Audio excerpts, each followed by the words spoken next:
Hello and welcome back to the Horizon Aquatics YouTube channel. Today we're talking about something every aquarist runs into at some point: algae. Whether you're new to planted tanks or you've been aquascaping for years, algae is part of the process. Even in the most beautiful aquariums, algae can still appear.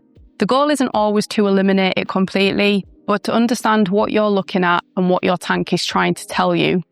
Every aquarium is different lighting, different plants, different fish, different water parameters, different routines.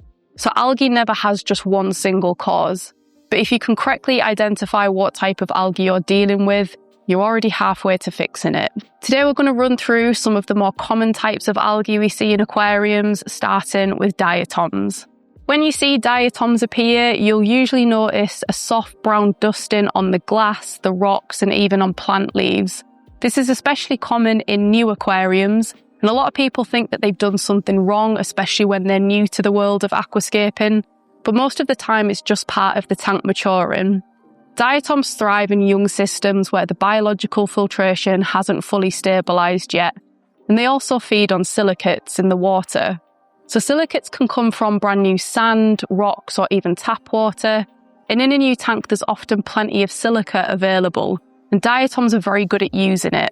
The good news is that once the silicate source is used up and your plants and bacteria start to dominate, the diatom naturally disappears. So while they don't look great, they're usually temporary and more of a new tank phase than a real problem. Diatoms almost always go away on their own. And as your plants start growing, your bacteria colonies establish, and your tank balances out, they'll just naturally fade. But you can wipe them off the glass so you can keep up with your water changes and maybe add some algae grazers like shrimp or otocinclus or snails, providing that your tank is cycled, but patience is definitely your best tool here. Next, we have hair and filamentous algae. So hair algae is a photosynthetic organism, and it uses the same basic inputs as aquatic plants: light, carbon, and nutrients. The difference is that algae is far more opportunistic. It can adapt quickly to unstable conditions, and it doesn't need the same level of balance or structure that plants do. So when hair algae appears, it's not random. It's a biological response to imbalance. One of the primary drivers is light energy exceeding plant capacity. If your lighting intensity or photo period is high, but your plants aren't growing fast enough to utilise that energy, the surplus is captured by algae instead. In other words, the system has more energy than the plant biomass can process. CO₂ also plays a huge role here, so aquatic plants rely on stable and continuous supply of dissolved carbon. And if CO₂ is limited or fluctuates throughout the day, the plant metabolism slows down. Algae, however, is far less sensitive to those fluctuations. So the moment CO₂ becomes unstable, plants lose their competitive advantage. Then there's nutrient availability. And this is where a lot of people can sometimes get confused. Hair algae isn't always caused by too many nutrients. It can be caused by nutrients that are present, but not being effectively absorbed by the plants or not being in the right ratios, and you may have a limiting factor. For example, you may have nitrate in the water, but low potassium or low iron, or strong light but insufficient CO₂, or an inconsistent fertilisation routine. And another key factor here is plant biomass and growth rate. In tanks dominated by slow growers like Anubias, Bucephalandra, mosses, there's simply not enough biological demand to stabilise the system quickly. These plants are beautiful, but they don't always pull nutrients out of the water column very fast. So the aquarium ends up with available energy and nutrients, and algae fills this gap. Decaying plant matter, excess fish waste, and overfeeding all release organic compounds and nitrogen forms that create nutrient-rich microenvironments where algae can establish itself before the plant ever gets a chance. So to fix this, we rebalance the system. Start by asking yourself some questions. Is the light too intense or on for too long? Is the CO₂ stable from lights on to lights off? Are nutrients complete and consistent? And is there enough fast-growing plant mass? Then we reduce excess energy, shorten the photo period, lower the intensity if needed and if your light allows it, and let the plants catch up to the light. Next, stabilise your CO₂. You should start your CO₂ at least 1 hour before the lights come on and remain stable throughout the day with good circulation so it reaches every part of the tank. And then we balance the nutrients. not necessarily remove them. Healthy plants require nitrogen, phosphorus, potassium, iron, and trace elements in the right ratios. Starving the tank weakens the plants and therefore strengthens algae. And after that, we look to increase biological competition. Add fast-growing stems, trim and replant tops, create more active plant mass that can absorb nutrients and energy quickly. And finally, we reduce algae biomass manually. Remove it from leaves, wood, and hardscape, so your plants aren't being shaded or smothered while the system stabilises.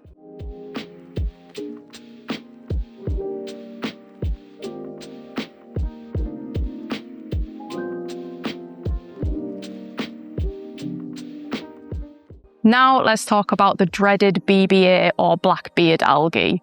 The dark fuzzy tufts you'll often see on wood, rocks, filter pipes. This one tends to show up when CO₂ levels are unstable, not necessarily low, but inconsistent.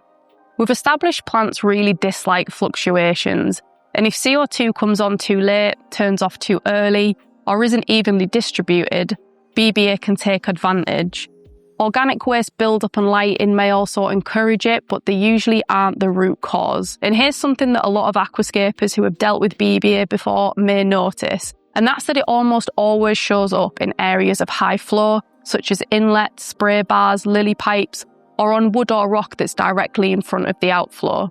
You'll see it on anubias, bucephalandra, mosses, on wood or stone, and that's not completely random. Slow-growing plants don't process nutrients and carbon as quickly, so when they're blasted with strong flow, especially combined with heavy CO₂ misting, they get hit with spikes of carbon and oxygen and nutrients, and that can drop again just as fast. It's an inconsistent microenvironment. The solution isn't just less flow, it's smarter flow.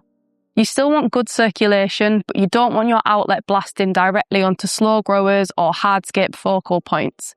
Fast growers can handle stronger flow a little bit better, whereas slow growers generally do better in calmer zones of the aquarium. If you're fighting BBA, don't just look at how much flow you have, look at where it's going. BBA can take some time to clear up, but patience and monitoring your tank flow and CO₂ distribution, and it usually resolves on its own. A great tool for helping to manually remove algae is the ADA picker, which makes light work of scraping off stubborn BBA. Be sure to do a big water change to remove as much of the algae as you can after manual removal. Chemical treatments, like with any type of algae, should always be used as a last resort and with great caution. So products like Seachem XL or APT Fix can be effective when they're applied directly to the BBA using a syringe rather than dosing the whole tank.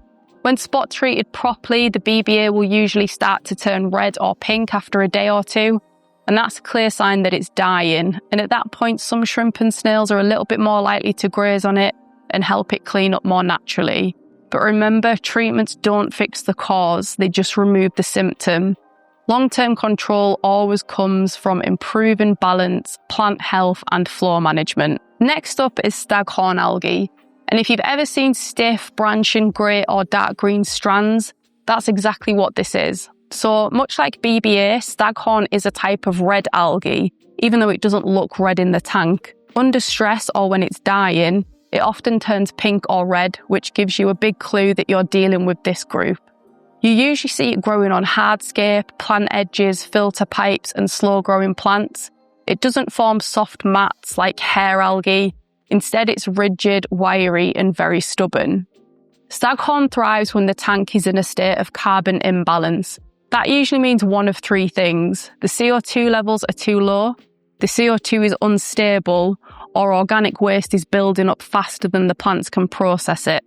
So even if you're injecting CO₂, if it's fluctuating day to day or not reaching all areas of the tank, Staghorn gets an opportunity to move in. Another trigger is excess organics, things like decaying leaves, overfeeding, dirty filters, or poor circulation. Red algae are extremely efficient at exploiting those microenvironments where nutrients and waste collect. Staghorn is often common in newer setups where the balance still isn't dialed in. You might not have got your CO₂ perfect yet, and you might have higher levels of ammonia in the tank, and all these seem to contribute to the production of Staghorn. Now, in terms of treatment, the first step is always manual removal. Trim the affected leaves, clean the hardscape, and siphon out as much as you can physically remove. And next you want to stabilise your CO₂, not just more CO₂, but more consistent and evenly distributed. That means that CO₂ comes on early enough before the lights, and flow is strong but not blasting the plants directly, and that there are no dead spots in the scare. Staghorn also responds very clearly to spot treatment, again just like BBA, and again this should always be used as a last resort. Using something like liquid carbon or a targeted algae treatment with a syringe, you can apply it directly to the algae, and again within a day or two it should turn red or pink, which is a sign that it's dying. So one that can often cause panic is green water, and that's when the whole tank turns a cloudy green colour. And that's caused by free-floating algae in the water column, and it's usually triggered by too much light combined with excess nutrients, and sometimes direct sunlight is involved too. So tank placement is very important. Try and avoid putting it in direct sunlight. In this case, you're not dealing with something that grows on surfaces, it's in the water itself. So blackouts, reducing lighting and improving plant mass, and in many cases using a UV sterilizer will clear green algae very quickly. And again, it's all about restoring balance. So Cyanobacteria, often called blue-green algae, isn't actually an algae. It's a bacteria that forms slimy sheets over the substrate, plants and wood.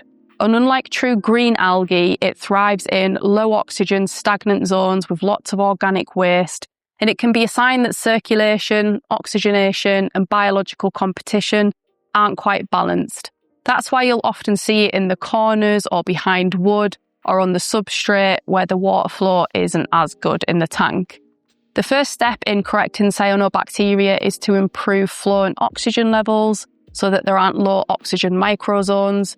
Remove any of the bacteria mats manually so they don't trap more organics, and check that the plants are actually healthy and actively competing for nutrients. Short light reductions can also help temporarily due to it being a photosynthetic bacteria, but it won't fix the cause, and long-term control comes from stability, good circulation, low organics and strong plant health.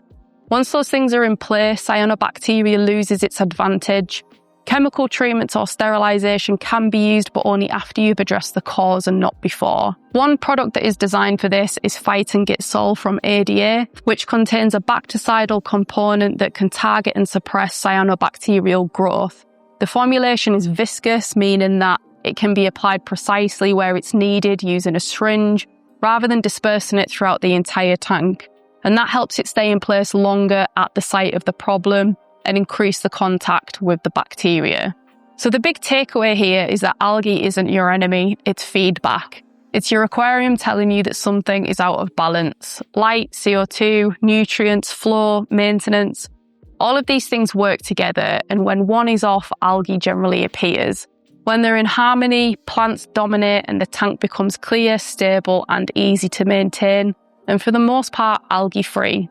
Aim for healthy plants, stable systems and long-term balance. And if you're dealing with algae right now, don't get discouraged. Every aquascaper has been there. Learning to read your tank is part of what makes this hobby so rewarding. Even here at Horizon, we still deal with algae from time to time. And although we've got experience and knowledge, it's not always straightforward. But that's just part of aquascaping. Every challenge teaches you something. And with each new scape, you start with a little more understanding than you did the last. And if you made it this far into the video and you found this helpful, please give the video a like and consider subscribing. It really means a lot to us. It helps the channel and it helps us create more content for you. And if you're dealing with algae right now, let us know if you've got any tips or how you solved it. We'd love to hear from you. Thank you so much for watching, and we will see you in the next one.